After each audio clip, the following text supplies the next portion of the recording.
ఓం శ్రీ మహాగణాధిపతయే నమో నమః. మాతా చతే పితా చతే అని అంటూ ఉంటారు. అనగా మనకు పెద్దవారు ఎవరయ్యా అంటే తల్లిదండ్రులు.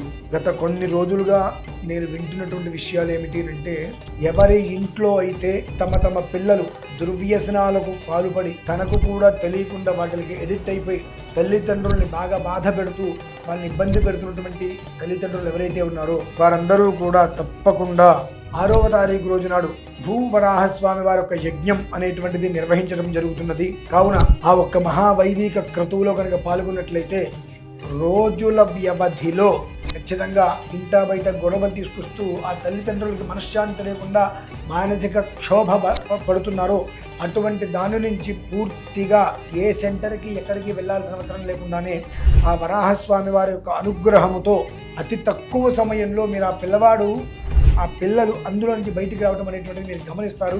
కాబట్టి ఖచ్చితంగా జూన్ 6వ తారీఖు రోజు నాడు కాటేదాన్ శ్రీ వెంకన్నగుట్టలో జరిగేటువంటి భూ వరాహస్వామి వారి యజ్ఞంలో పాల్గొని మీ పిల్లల యొక్క భవిష్యత్తుని పునరుద్ధరించవలసిందిగా కోరుచున్నాము. స్వస్తి.